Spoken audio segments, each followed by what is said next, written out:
ഇനി ഞാനും അച്ഛനും കൂടി യാത്ര ചെയ്തപ്പോ ഞങ്ങളുടെ ബുള്ളറ്റിലിടിച്ചത് അയാളുടെ ലോറി ആയിരിക്കുമോ?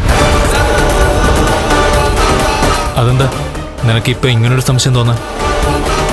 അല്ല, അയാളെ തന്നെ അച്ഛൻ ശല്യം ചെയ്യുന്നതുകൊണ്ട് എനിക്ക് അങ്ങനൊരു സംശയം. അയാളുടെ ലോറി ആയിരിക്കോ ഞങ്ങളുടെ ബുള്ളറ്റിൽ പാഞ്ഞു കയറിയത്? അതും ചിലപ്പോ ശരിയായിരിക്കാം.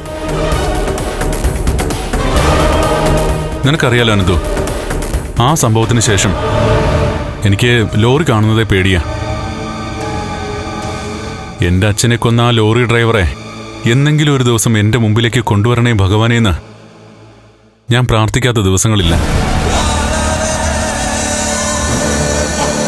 ഒരു കാര്യം ഉറപ്പാ, അന്ന് ലോറി കൊണ്ടിടിച്ചത് പ്രതാപനല്ലെങ്കിൽ പ്രതാപനെ പോലെ ഒരാൾ തന്നെയാ.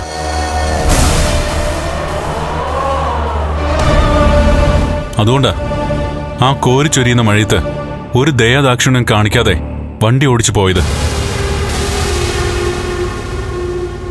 കണ്ണേട്ടൻ കുറെ നാളായി ICUവിൽ തന്നെ ആയിരുന്നല്ലോ.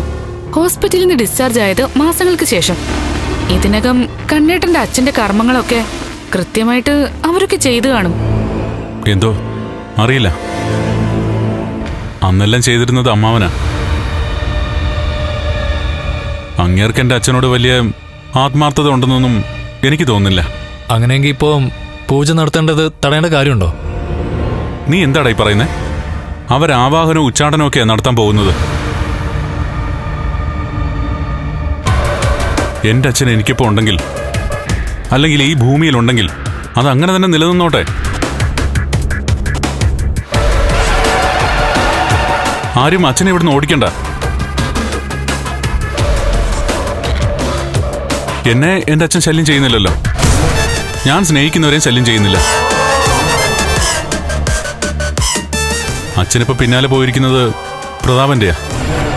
എന്ന് മാത്രമല്ല, ഞങ്ങളുടെ വിവാഹം കഴിഞ്ഞ ശേഷം എന്തെല്ലാം പ്രശ്നങ്ങളുണ്ടായി. അതിൽ നിന്നെല്ലാം രക്ഷപ്പെട്ടതിന് പിന്നിൽ എന്റെ അച്ഛനുണ്ടെന്നാ എന്റെ വിശ്വാസം.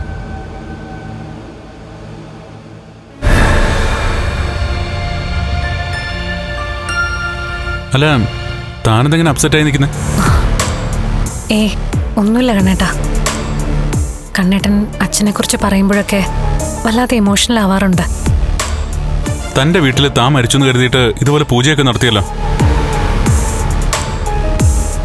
പൈസ ഉണ്ടാക്കാൻ വേണ്ടിയിട്ട് കുറെ കള്ളമന്ത്രവാദികൾ ഇറങ്ങിയിട്ടുണ്ട്. അവരൊന്നും എന്റെ വീട്ടുമുറ്റത്ത് പൂജ നടത്തണ്ട. എന്റെ കൂടെയുള്ള എന്റെ അച്ഛൻ അങ്ങനെ തന്നെ നിന്നോട്ടെ, എന്റെ മരണം വരെ. അതുകൊണ്ടാ ഞാൻ മാർക്കോയുടെ സഹായം തേടിയത്.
പൂജകൾ നടക്കാൻ പോവുക.